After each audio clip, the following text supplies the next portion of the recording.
It happened in front of the world, but almost no one realized what they were witnessing until it was too late. A moment of reconciliation, or was it retribution? Cameras flashed, crowds roared, and yet in that single instant, a handshake between two brothers, the entire royal narrative shifted. But behind that handshake, behind that fragile smile, something much darker was taking place.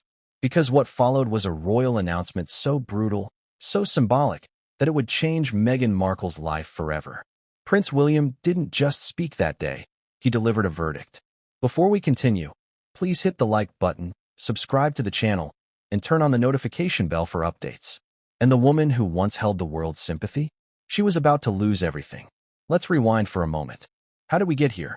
How did a story that began with a fairy tale wedding end with tears, betrayal, and the public stripping of a duchess's honor?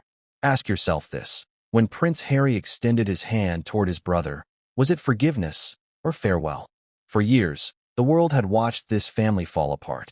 From whispers of jealousy and tension to public interviews that tore through the monarchy's polished image, the royal brothers had become estranged symbols of two worlds, duty and defiance.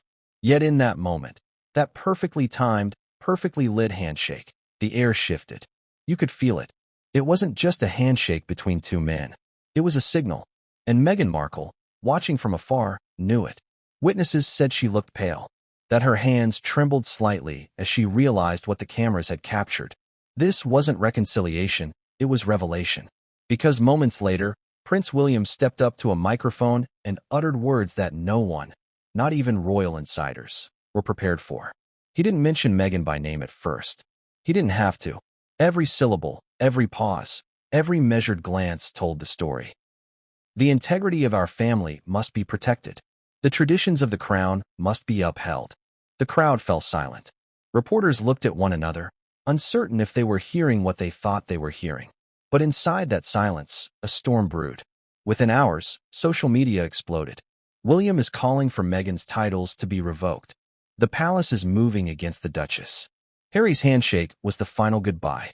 But to understand the magnitude of that moment, we have to go back to the days, weeks, and quiet meetings that led up to this public reckoning. Because make no mistake, this was not a spontaneous act of anger.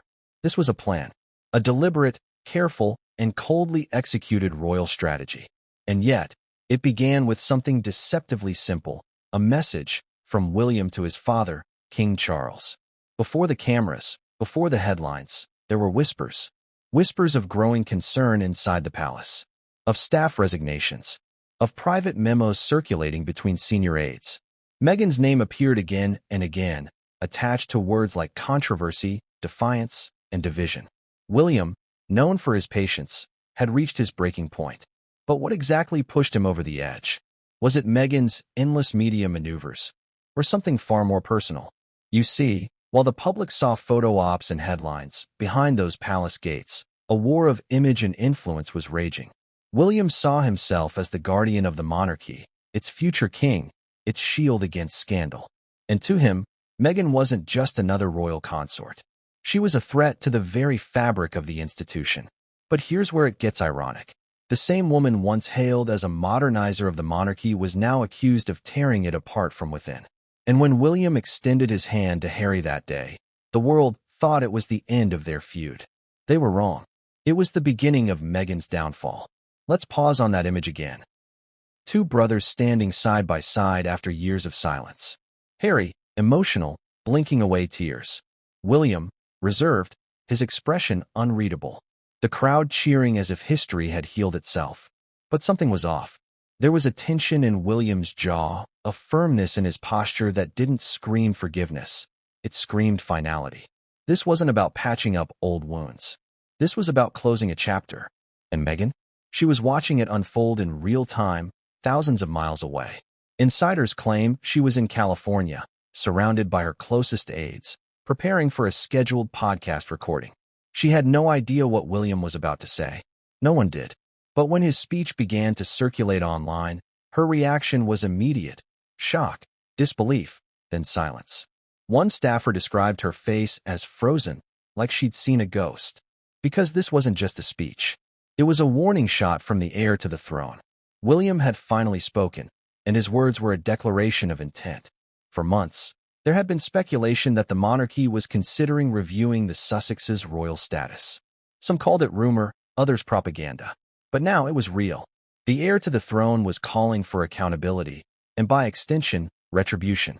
Meghan, once the duchess who vowed to modernize the monarchy, had become its most controversial figure. Her image, glamorous, eloquent, and outspoken, had fractured the royal facade. And while Harry's loyalty to her once seemed unshakable, recent reports painted a different picture. Isolation, arguments, moments of doubt. Was Harry beginning to see what his family had warned him about all along?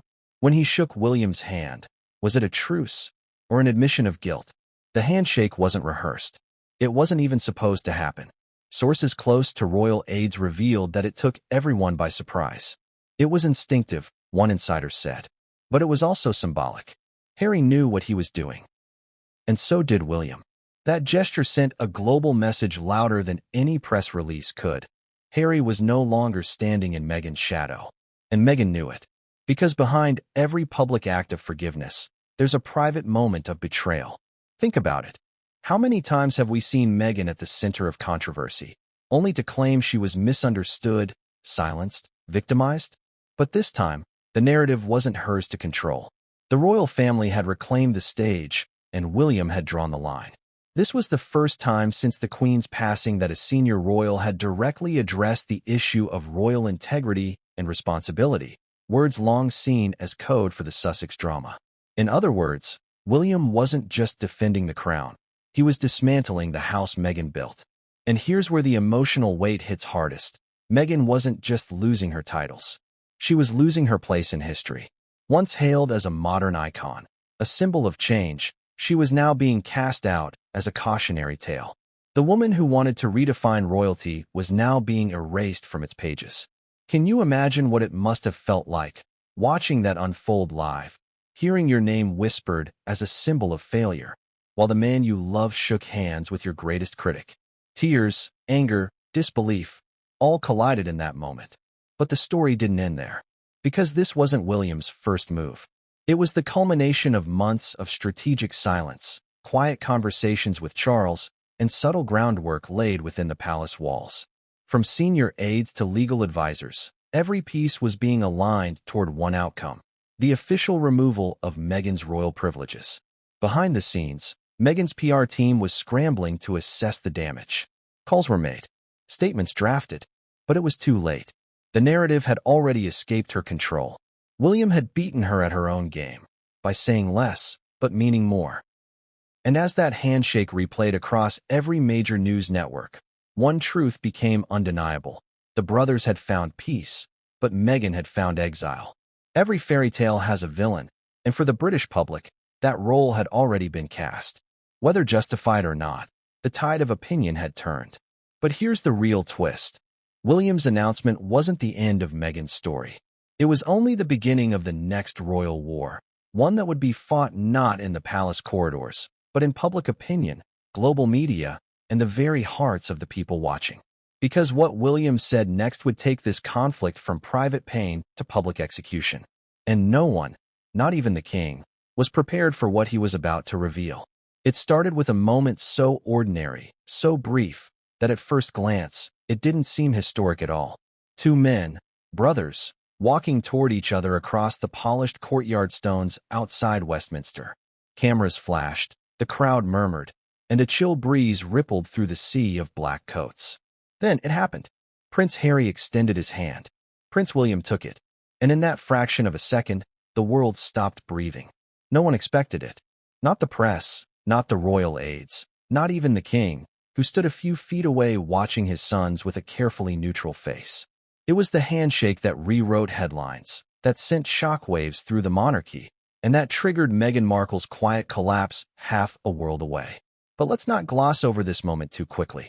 Because what looked like forgiveness, what looked like brotherhood restored, was actually something far more calculated and far more dangerous. The cameras caught the handshake, yes, but they missed the eyes. William's expression was steady, regal, almost rehearsed. Harry's eyes darted, just for a second, a flicker of guilt, or maybe confusion. For years, these two had avoided even being in the same room. Their feud had become a royal legend, a soap opera played out in whispers and headlines. And yet, here they were, together. But why now? Why this moment, this handshake, this event? The timing was no coincidence. Insiders close to Buckingham Palace later claimed that the royal communications team had been instructed to prepare a public show of unity to stabilize the family's image amid growing criticism. But those same insiders whispered that William had a different purpose entirely. This wasn't about unity. This was about symbolism. By extending his hand, and by choosing that exact moment to do it, William had reclaimed control of the royal narrative. Think about it. For years, the Sussex brand had dominated headlines, interviews, documentaries, podcasts, and Netflix specials. Meghan and Harry had become the self-proclaimed victims of an oppressive institution. But this handshake, this quiet, deliberate gesture, turned the tables. William didn't need a Netflix deal. He didn't need a tell-all book. He needed only a gesture, a single, wordless moment, to remind the world who the monarchy really stood behind. The future king wasn't angry. He was composed, strategic, and that terrified Meghan, because she knew exactly what it meant. According to one source close to her camp, Meghan was watching the broadcast live from California. When the handshake happened, she reportedly stood up, her voice trembling as she asked one of her team, "Did they plan this?" The aide said nothing. The look on her face was answer enough. For months, Meghan had believed that Harry's family would remain fractured, that William's pride and resentment would prevent reconciliation. That was her safety net, her shield. The fractured brothers meant leverage. But with that single handshake, the balance shifted. Now, Meghan was the outsider. Alone. The cameras zoomed in as William leaned slightly toward his brother, saying something only Harry could hear. The microphones didn't catch it. But lip readers later suggested 3 simple words. It's done now. Done. Done with the feud? Or done with Meghan? Social media erupted within minutes. Hashtags like #RoyalHandshake, #BrothersReunited, and #MeghanLeftBehind trended across platforms. Commentators debated the meaning. Was it genuine forgiveness or a calculated move? One former palace correspondent wrote, "That handshake may look like peace, but in royal terms, it's a declaration of power. William has reclaimed his brother." And that's exactly what it was, a reclamation. Because when Harry clasped William's hand, it wasn't just skin on skin. It was blood reclaiming blood, family reclaiming legacy. For the monarchy, optics are everything. Every gesture, every blink, every headline is currency. William knew this. Meghan knew this. The public might have seen warmth, but those inside the palace saw the writing on the wall. In that single moment, Meghan's influence was severed. You could feel it in the silence that followed. The crowd cheered, but the royals did not. The king offered a small nod, a smile that didn't quite reach his eyes. The tension between duty and emotion hung heavy in the air. It was as though centuries of royal history, pride, betrayal, loyalty, all converged into one frozen handshake. Now here's the thing that few outside the royal circle know. That handshake wasn't supposed to happen at all. The brothers were meant to arrive and depart separately, flanked by aides and security. But Harry, true to his impulsive nature, broke from the plan. He approached William directly, bypassing the palace's strict choreography. Some say it was courage. Others say it was guilt. But what if it was neither? What if it was a silent plea for survival?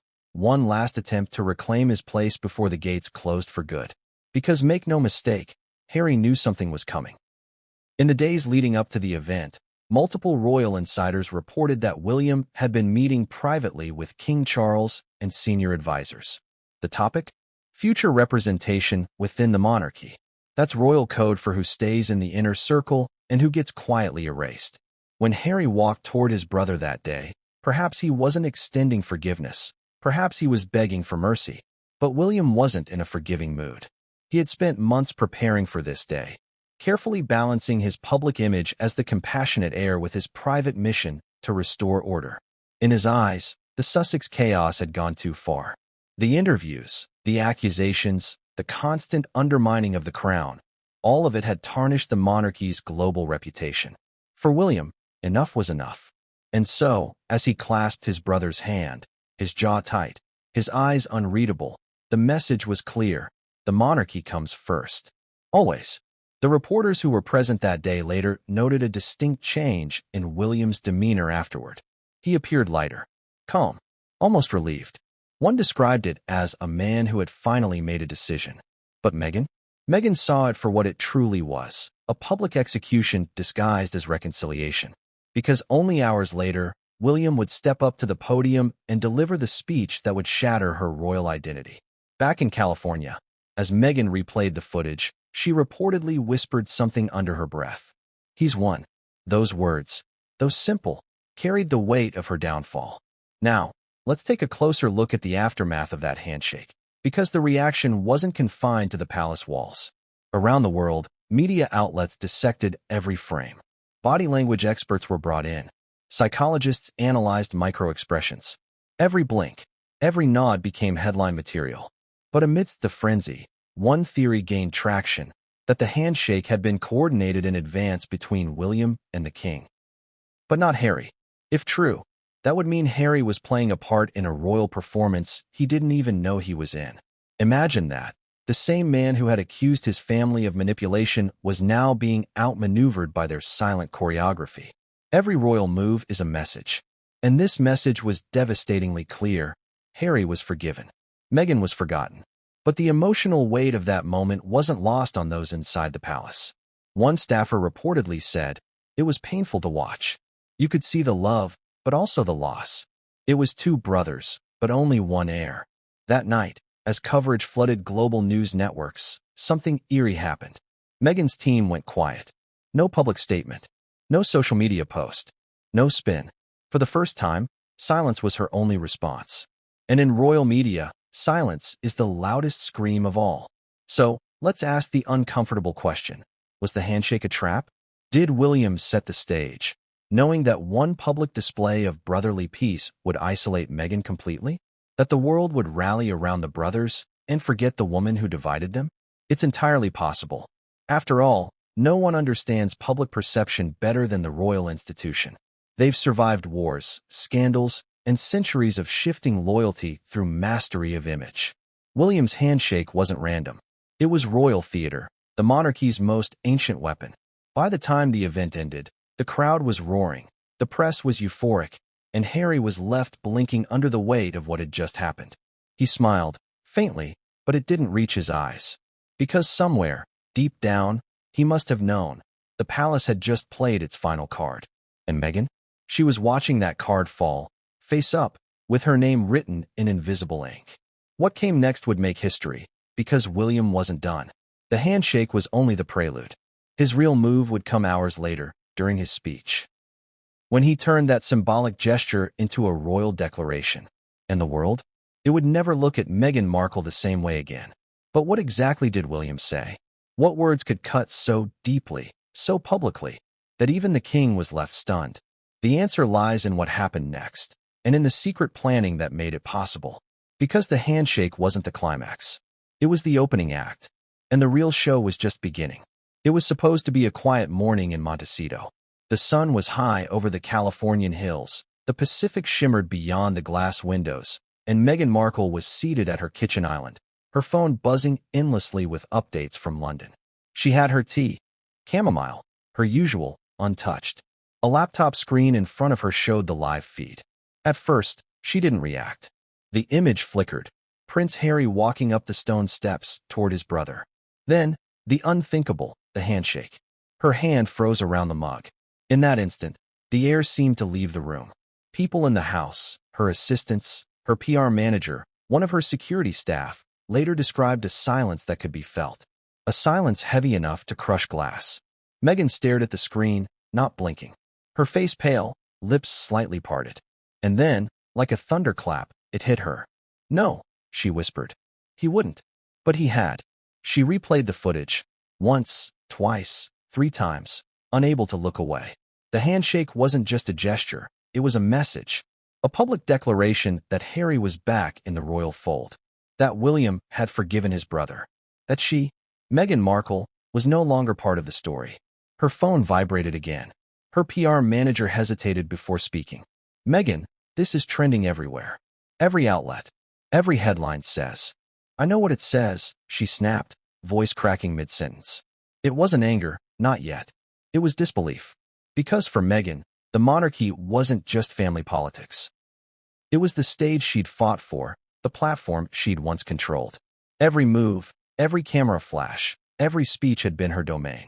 But now, someone else had stolen the script. She stood abruptly, pacing the kitchen, the silk robe swaying as her voice rose. He planned this.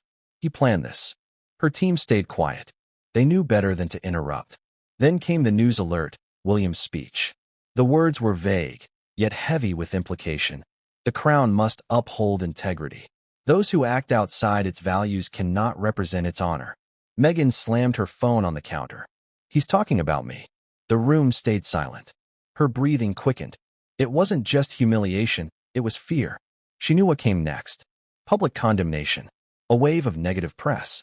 Old controversies revived like ghosts she'd buried. The British tabloids would feast on this for weeks. And the worst part? She couldn't control the narrative anymore. Her media contacts had gone cold. The sympathetic journalists had grown cautious. Netflix had started asking questions about the direction of her upcoming projects. Spotify had quietly backed away after the archetypes backlash. Now, the royal family had drawn their line, and it was clear which side of it Harry had chosen. For years, Meghan had been the one orchestrating headlines, the one telling her truth, controlling perception. But in that single afternoon, the tables flipped. The monarchy had turned the weapon of public image back on her, and she had no defense. Her assistant, trembling, broke the silence. Should we draft a statement? Meghan hesitated. A statement? What could she possibly say? Deny it? Pretend it didn't hurt? Claim she supported Harry's reunion? No. Any reaction would only feed the fire. Her instincts, sharp, media-trained, told her to stay silent. But silence felt like surrender. She sat down slowly, staring at the frozen frame on the screen. Harry's face softened, William's steady, the handshake immortalized. How could he, she whispered, after everything we've been through? Because make no mistake, this wasn't just about William's speech. This was about betrayal. For Meghan, Harry's loyalty had always been her one constant. Through the press battles, the royal feuds, the exile, the interviews, it was the two of them against the world. But that image shattered the second he took his brother's hand. To her, it wasn't just forgiveness. It was treason. He didn't even tell me, she muttered, half to herself. He didn't even warn me. Her PR manager cautiously spoke. Maybe he thought it wouldn't mean anything. Anything? She shot back. Do you have any idea what this looks like? What it means? She stood again, pacing faster now. Her mind spun through the possibilities. William's statement, the timing, the handshake. None of it was accidental. And if William was willing to go this far publicly, it meant the palace had already made its decision privately. The review of titles. The whispers of revoking privileges. They weren't whispers anymore. They were marching orders. Meghan's breathing turned shallow. Her face, once composed and camera-ready, crumpled. She turned away from her team, her shoulders shaking. And though she tried to hide it, they heard it. A muffled sob, low and unguarded. She had built a life on image, control, and confidence. But at that moment, all of it cracked. The woman who once spoke about resilience on global stages was now whispering through tears, "They're erasing me." And maybe, in her heart, she wasn't wrong. Because the palace had done what it always did best. It waited. It endured. And then, when the timing was right, it struck. That handshake was the final move in a chess game Meghan didn't even realize was still being played. Across the ocean, in London, the royal aides were already drafting the follow-up statement. A review of titles and patronages. A carefully worded document designed to look procedural, but everyone knew it was a verdict. William hadn't just forgiven his brother. He'd reclaimed him, and that meant Meghan was expendable. Her team scrambled to assess the fallout. Within hours, major news outlets ran with headlines like, "William forgives Harry, but freezes out Meghan," and calls grow to remove Sussex titles. Analysts flooded TV panels. PR experts debated whether Meghan's brand could recover. Her phone wouldn't stop ringing. Some friends offered comfort. Others offered opportunities, tell-all interviews, exclusive reactions, sympathy segments. But Meghan didn't pick up. She sat alone in the corner of her home office, staring at the framed photo on her desk. the one from her wedding day. The veil, the smile, the hope. The fairy tale she once lived had turned into a public trial, and the verdict was coming in fast. In the following hours, her demeanor changed. The shock hardened into resolve. The tears dried, replaced by something colder. "Fine," she said finally, her tone sharp. "If they want to make me the villain, I'll give them the best villain they've ever seen." Her PR manager hesitated. "You mean?" "Rebrand," she said, wiping her face. "New narrative. We don't defend. We redefine." And just like that, the wheels began turning again. Within hours, her PR contacts were briefed. Trusted outlets received subtle tips about sources close to Meghan, describing how blindsided she was, how she had been kept in the dark, how this was an orchestrated humiliation. The spin machine was back on, but this time, something was different. For the first time, her team was working against time, not ahead of it. The palace had moved first. Still, Meghan wasn't one to back down easily. She understood that in modern media, perception could shift overnight. All she needed was a new narrative, sympathy, empowerment, rebirth. And yet, even as she strategized, she couldn't escape the image that replayed in her mind. Harry's hand, in William's. The quiet betrayal wrapped in royal decorum. Behind her calm exterior, she was unraveling. By evening, witnesses claimed they heard shouting from her study. The phrase that echoed, again and again, "He promised me." Whether she meant Harry or William, no one could tell. But by midnight, a new idea had taken root. A dangerous one. If William had declared war publicly, she would fight back privately, not through scandal, but through influence. She would use her voice, her connections, her platform. But what Meghan didn't know was that William's campaign had already begun months earlier. Long before the handshake, long before the tears, long before she even realized she was being cut out. Because while Meghan was planning her next move in California, William was quietly building his, inside the palace itself. And what he had set in motion would go far beyond speeches or symbolism. It would become a royal operation, carefully calculated, perfectly timed, to erase the Duchess of Sussex from royal history itself. But how did it begin? And who inside the royal family helped him pull it off? The answers would shock even those closest to the crown. Because behind William's calm exterior, there was a strategy, and Meghan, unknowingly, had just triggered the next phase of it. Long before the cameras caught that infamous handshake, long before Meghan's tears in Montecito, and long before Harry realized what was truly unfolding, the plan had already been set in motion. A quiet, deliberate, surgical operation. And at the center of it was Prince William. To the world, William was the calm, dutiful heir, the future king who avoided drama, who let others fight his battles. But inside the walls of Kensington Palace, behind locked doors and coded conversations, a different William had emerged. Strategic, calculating, determined. Because for him, this wasn't about personal vendetta. It was about preservation. The monarchy, an institution older than memory itself, was under threat. Not from politics, not from scandal, but from within. And that threat, in his eyes, had a name: Meghan Markle. Let's rewind to where it began.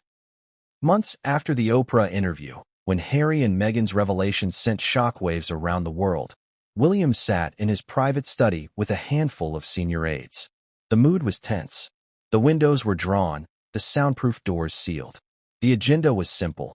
How do we restore control? William's tone, according to one aide, was measured but cold.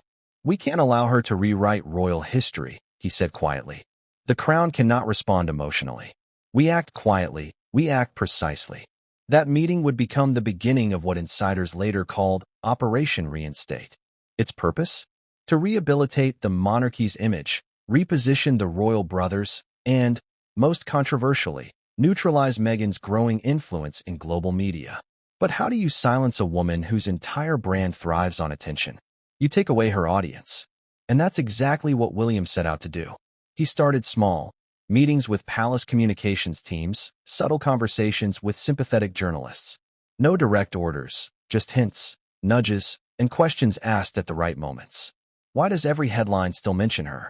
Isn't it time to focus on the next generation of royals? Gradually, coverage shifted. Fewer Meghan stories. More about William, Catherine, and their children. More wholesome narratives.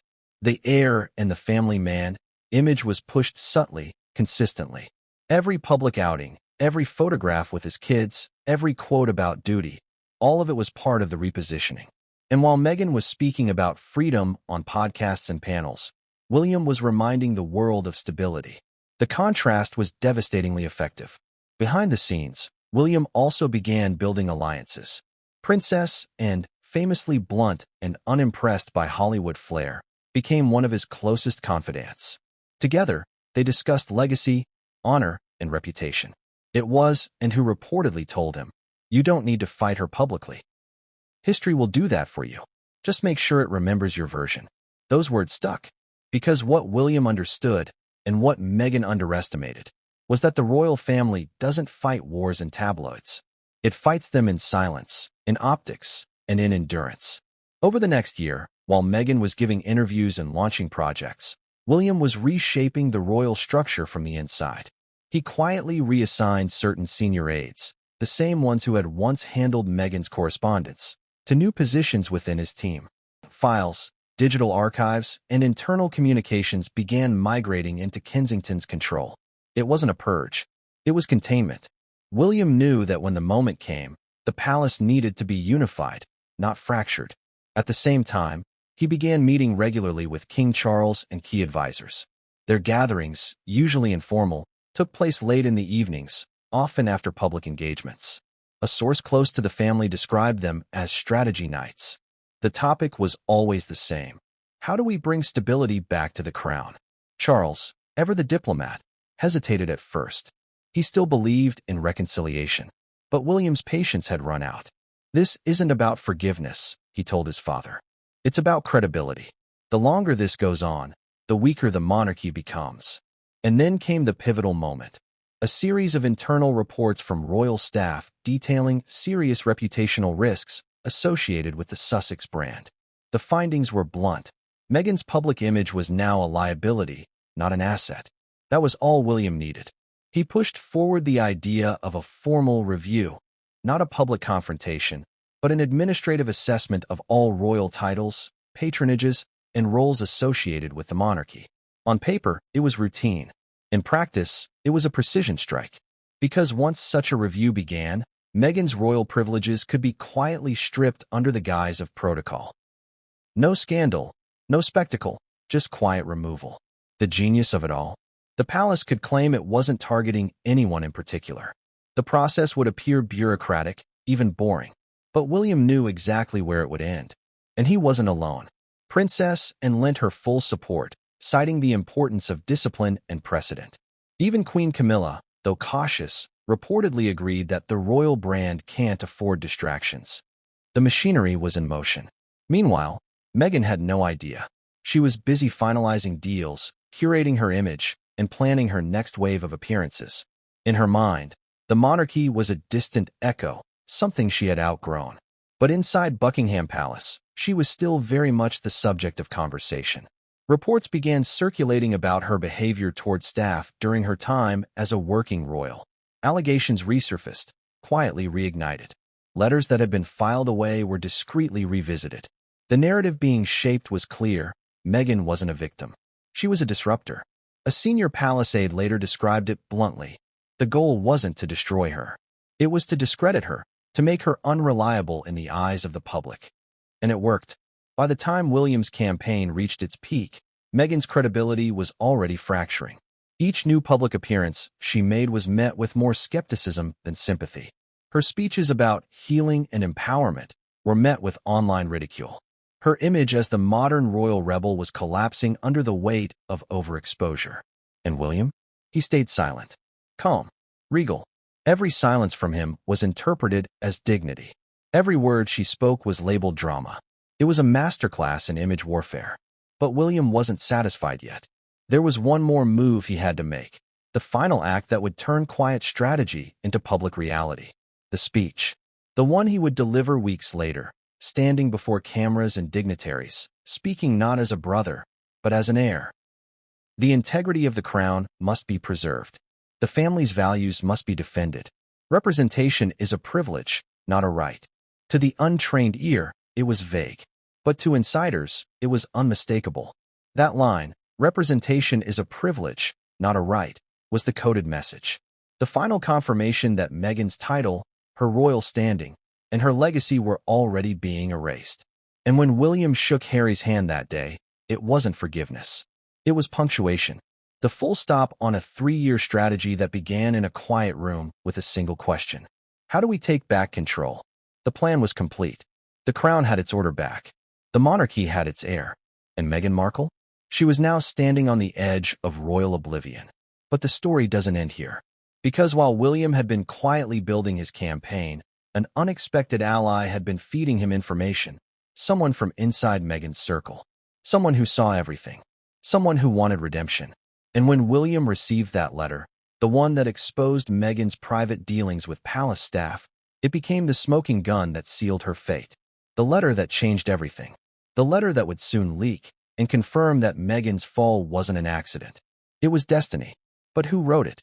And why? That's where our story goes next. Because behind every royal takedown, there's always a hidden hand, and this one might be closer to Meghan than she ever imagined. It arrived on a gray Thursday morning, tucked inside a plain white envelope marked private and confidential. No royal crest, no official seal, just a discreet hand delivery through a trusted courier. The kind of letter that wasn't meant to exist, and yet it changed everything. William was alone in his study at Adelaide Cottage when it arrived. The house was still, the rain tapping against the windows. His private secretary hesitated at the door, holding the envelope with a cautious look. "You'll want to read this yourself, sir," he said quietly. Inside was a single sheet of paper. Handwritten. No signature. No return address.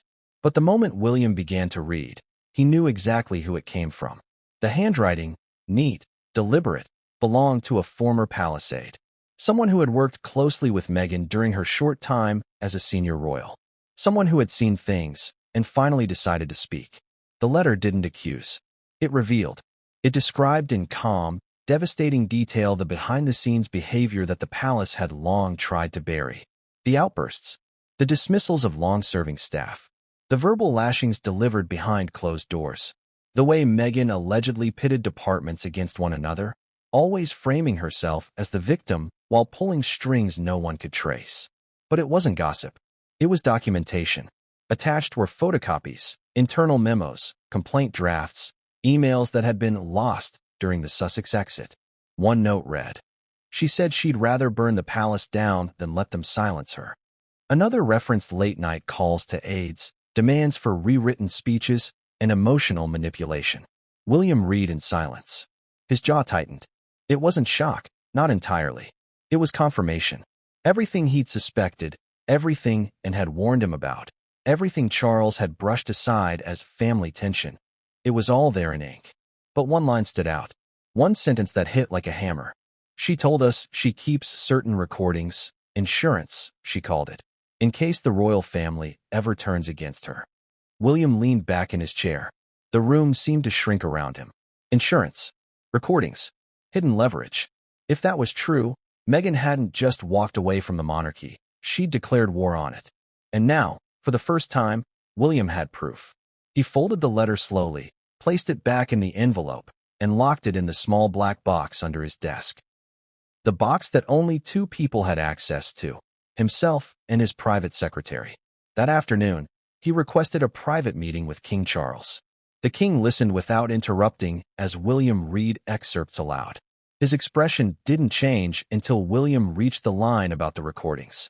That made him shift in his chair, frown deeply, and exhale through his nose, the royal sign of restrained anger. "I knew she was ambitious," Charles said finally. "But this," William interrupted softly, "this isn't ambition, father. It's sabotage." There was silence for a long time. Then Charles asked the question that would define everything that followed. "What do you propose we do?" William didn't hesitate. "We proceed. Quietly, but completely." That was the day the palace decided to move from speculation to action. Behind the walls of Buckingham Palace, an emergency review was ordered, officially labeled as a standard reassessment of royal patronages. But in reality, it was a purge. A slow, methodical removal of every remaining trace of the Sussex brand within the institution. Every foundation, every sponsorship, every partnership. And the justification? The letter. Its existence was known only to a handful of senior figures, the king, William, and one trusted advisor. No one else saw it. No copies were made. But its impact rippled through every level of royal management. Meetings were held in hushed tones. HR departments reopened old files. Advisors debated the legal implications of rescinding Meghan's titles. Lawyers reviewed constitutional precedents. It was a royal storm, quiet, invisible, but utterly unstoppable.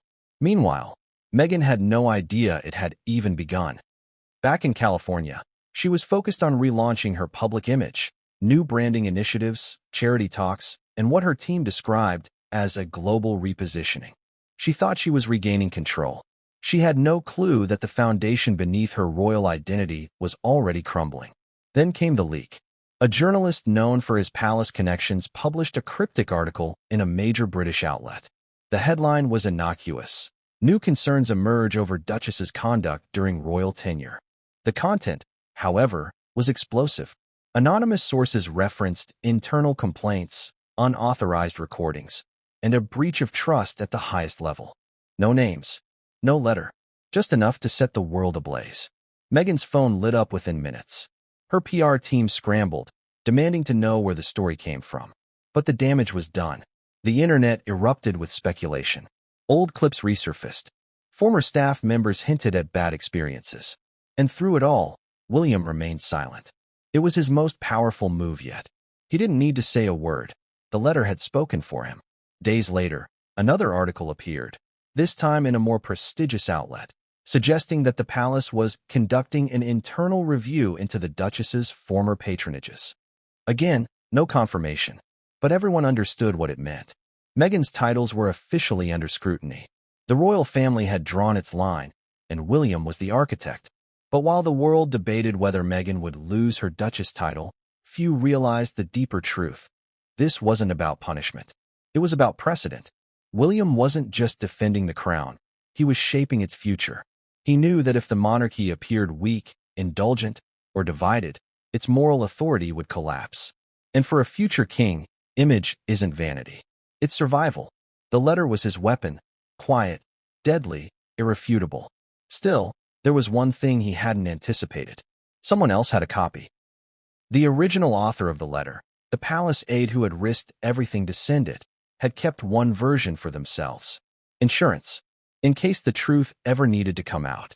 And when rumors of the letter began circulating within royal circles, panic spread. Who else knew? How long before it leaked? What if Meghan found out?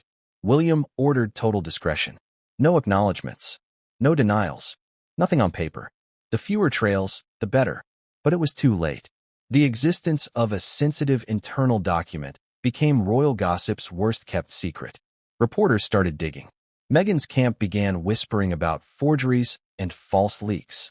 The tension was unbearable. And then, as if fate couldn't resist irony, another letter arrived. This one wasn't anonymous. It came directly from Princess and, short, blunt, written in her signature no-nonsense tone. You were right to act. Mother would have done the same. That sentence broke William's restraint. For the first time, he allowed himself to feel the gravity of what he was doing. He wasn't just protecting the monarchy. He was fulfilling a legacy. The Queen's legacy. From that moment on, there was no turning back. The letter, that single, quiet piece of paper, had triggered a chain reaction that would culminate in the most controversial royal speech in decades. It had given William the justification, the moral authority, and the public momentum to do what no royal had done since Edward VIII's abdication, formally call for the removal of a family member's royal status. And while Meghan's team fought fires in California, and Harry struggled to keep peace at home, the machinery of the crown rolled forward, precise, cold, unstoppable, all because of one letter. The irony? Meghan would later claim that she had been the one betrayed by a leak, that she had been the victim of an orchestrated smear campaign. But behind closed doors, the truth was simpler and crueler. She had underestimated the institution she thought she'd outsmarted. Because in the royal family, silence isn't weakness. It's strategy. And as William locked the letter away for the last time, he knew what came next. The quiet war was over. Now came the public reckoning. The moment when the world would see, not whispers or rumors, but the monarchy itself speaking out loud. And when that happened, Meghan wouldn't just lose her titles. She'd lose her story. But who, exactly, had sent that first letter, the one that started it all? That secret was still buried inside the palace walls. At least for now. Because one day later, a single, well-connected journalist received an anonymous message. If you want the truth about the Duchess, ask who wrote the letter. And that question would ignite the next phase of the royal crisis. Because the sender wasn't who anyone expected. And when their name finally surfaced, it would send shockwaves all the way to Montecito. It was late evening at Balmoral when William finally decided to visit his aunt. The sky above the Scottish Highlands was turning indigo, the wind sharp, and the castle almost entirely quiet except for the faint hum of firelight crackling through its stone corridors. He had come for counsel, not from advisors, not from aides, but from the one person in the royal family who had never once hesitated to tell him the truth. Princess Anne. She was sitting by the fireplace when he entered, a cup of tea in one hand, her expression typically unreadable. She didn't do small talk, and she didn't do sympathy. When William approached, she looked up only briefly and said, "You look like hell." William managed a faint smile. "I've had better weeks. Better centuries, I imagine," she muttered, motioning for him to sit. "So, what's this really about?" He hesitated. Even after all the years of watching her navigate crises, he'd never come to her this unsettled. But the letter, the accusations, the recordings, the sense that Meghan had been collecting leverage, had left him restless, unable to think of anything else. He told her everything. The anonymous note, the internal memos, the alleged recordings, his decision to push forward with the review of titles, and listened without blinking, her face hard as granite. When he finished, she set her cup down and said, "I warned all of you about this, didn't I? You let her in too quickly, too easily." William didn't argue. He knew she had been skeptical from the beginning, and had never been cruel to Meghan. She was simply unimpressed. To her, being royal wasn't about glamour or Instagram or speeches on empowerment. It was about duty. It was about surviving decades of scrutiny without flinching. She once told a friend, "Meghan wants a cause. What she needs is discipline." And now, here they were, the consequences unfolding in real time. And leaned forward. "William, you need to understand something about this family. We've survived because we don't flail when attacked. We hold. We wait. And when we strike, it's with finality." William looked up. "You're saying I should strip her titles?" "I'm saying you already have no choice." She stood, walking toward the window. The reflection of the fire danced across the glass, making her appear almost spectral. The monarchy is not a platform for personal ambition. It's not a stage. And that's what she turned it into. The more you hesitate, the more you allow her to drag the family name through the mud. He nodded slowly, the weight of her words pressing into his chest, and turned back to him. "But you can't do it in anger. If you act emotionally, she wins. You do this calmly, quietly, with the authority of someone protecting something greater than himself." Silence stretched between them. Outside, the wind howled through the trees. And poured herself another cup of tea, then added, almost casually, "You know, your grandmother faced something similar once." William raised an eyebrow. "You mean Diana?" "No," and said, "Before that, it was Margaret." He blinked, taken aback. "Aunt Margaret," and nodded. "She wanted to marry Townsend, remember? The divorcee. It was love, it was dramatic, it was against every rule we had. Grandmother didn't want to destroy her sister's happiness, but she also knew, if she allowed sentiment to override tradition, the entire institution would fracture. So she let Margaret choose. But it wasn't really a choice, was it? Duty always wins." William's throat tightened. "So you're saying—" "I'm saying," and interrupted, "that Meghan's been allowed to play by her own rules for too long. And if you don't correct that, there will be nothing left to hand your children." She stared at him, her eyes as piercing as ever. "This isn't about punishment. It's about legacy." Those words stayed with him. Legacy.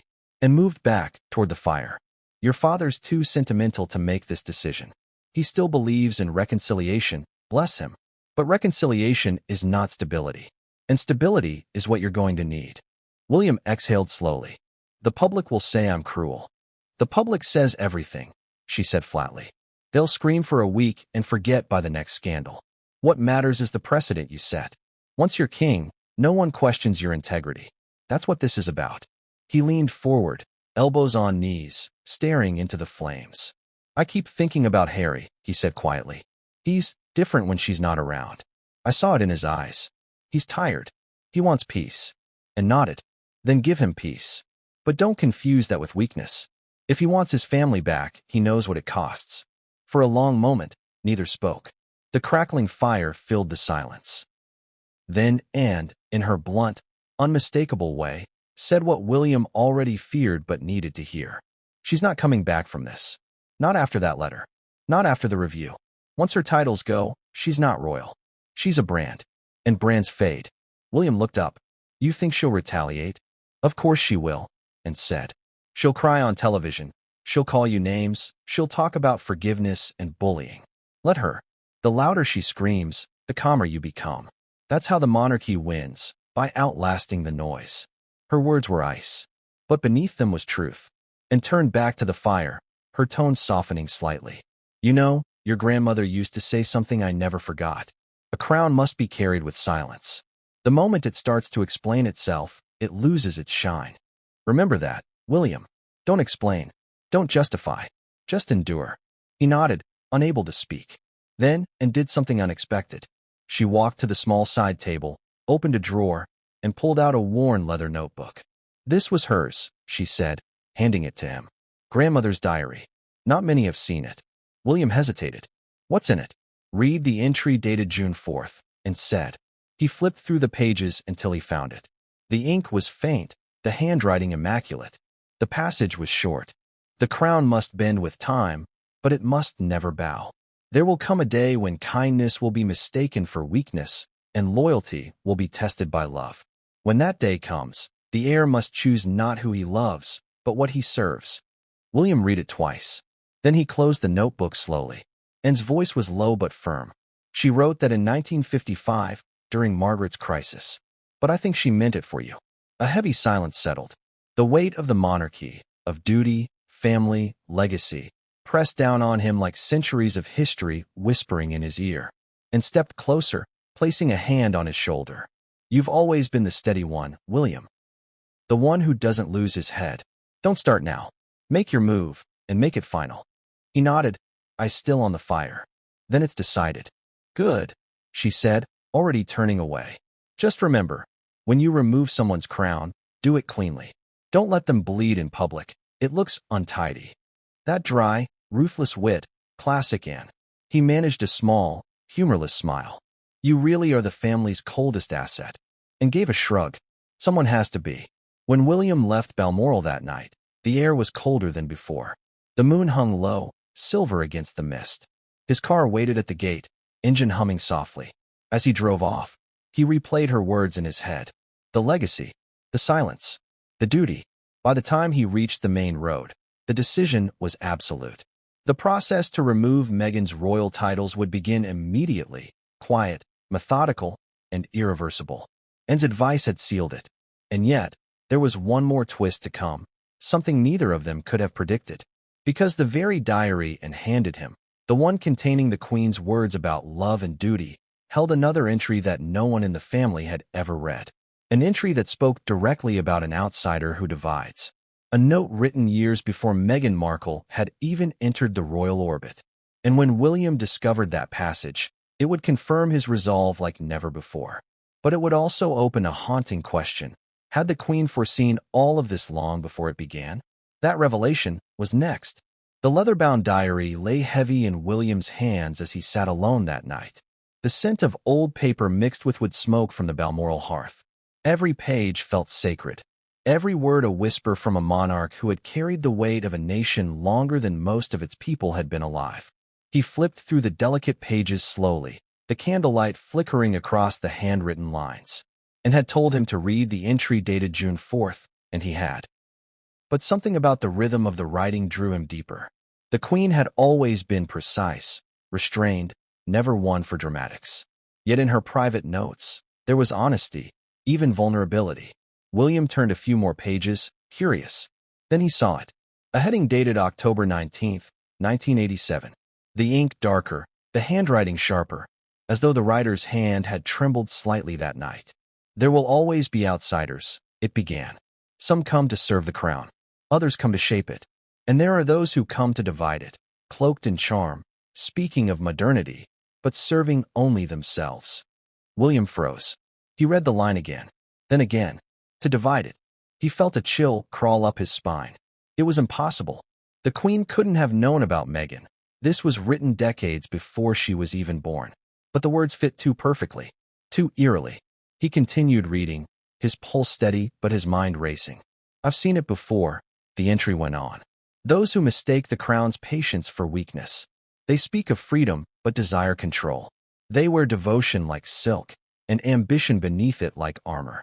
The handwriting faltered there, the pen pressing harder into the paper as if emotion had bled through.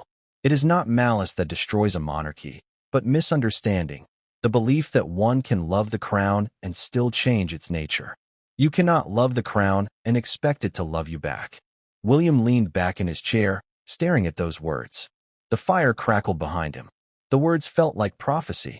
The Queen had written this during the late 1980s, a time when public pressure for modernization was building, when scandals and divorces had already begun to strain the royal mystique. Yet the tone felt timeless, almost like she was speaking to him directly. He turned another page. The next line hit him harder than any speech, any headline, any argument. If ever the house is divided by a woman who does not understand its silence, the heir must act. He must do what I could not. Protect the crown before affection blinds him. William's breath caught. He sat motionless for nearly a full minute, the echo of those words filling the quiet room. Protect the crown before affection blinds him. Was this foresight or fate?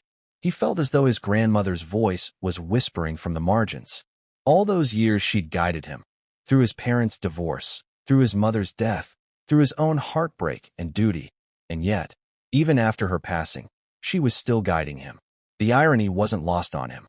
The Queen, known for her restraint, had predicted the one thing that now defined his generation: emotion over duty. The modern age had replaced stiff upper lips with televised tears, public confessions, and global interviews. But the monarchy wasn't meant for that world. It survived precisely because it stayed still while the world spun around it. He ran his thumb over the words, feeling the indentations left by her pen. It was almost like she had left them there for him, waiting for this exact moment. Anne's earlier warning echoed in his head. Do it calmly, quietly, without anger. But this made it feel destined. He closed the diary halfway, staring into the fire. His thoughts drifted to Harry, to the boy who once followed him everywhere, to the laughter they shared at Eton, to the pain that separated them. The Queen's words, though written long before Harry's time, seemed to apply perfectly now. You cannot love the crown and expect it to love you back. Harry had tried. Meghan had demanded it, and both had been disappointed by its coldness. William's jaw tightened. Maybe that was the difference between them. Harry wanted love. William had accepted duty. And now, that duty required him to do something irreversible. He opened the diary again, flipping to the final paragraph of the entry. If my heir ever faces such a choice, I pray he remembers that mercy is not weakness, but indecision is. The longer a wound is left open, the deeper it festers. To preserve what endures, he must let go of what corrupts. The flame beside him flickered violently, as if reacting to the gravity of the words. He closed the diary slowly, his hand trembling for the first time that night. He sat there in silence, the sound of the Highland wind outside filling the emptiness. There was no denying it anymore. His grandmother had left behind not just advice, but an instruction, a map for moments exactly like this one. The Queen had known that someday, the monarchy would be tested by modern ambition, by outsiders who mistook access for equality. She had seen the cracks forming even in her time, and had left her successor the tools to seal them. And now, it was his turn. The decision that had once seemed heavy now felt inevitable. The removal of Meghan's titles wasn't just a political move. It was fulfillment of an unspoken royal command. The crown would bend no further. Still, as William stood to leave, he hesitated. The diary felt like it was watching him, the weight of centuries pressing against his conscience. For a fleeting moment, he thought of Harry again. How would he react? Would he understand? Would he ever forgive him? Duty, not emotion. That's what Anne would say. That's what the Queen would demand. He reached for his coat, tucking the diary carefully into his inner pocket. He didn't want to leave it in Balmoral. Something about it felt too sacred, too dangerous. As he stepped into the cold night air, he glanced up at the stars over the highlands. The same stars his grandmother once looked upon during the darkest nights of her reign. For the first time, he understood what she had felt, the loneliness of leadership, the burden of decisions no one else could comprehend. His phone buzzed. A message from his private secretary. Palace Communications have finalized the draft statement. Would you like to review before release? William looked down at the screen for a long moment, then typed his reply. No edits. Proceed. He slipped the phone back into his pocket, his expression unreadable.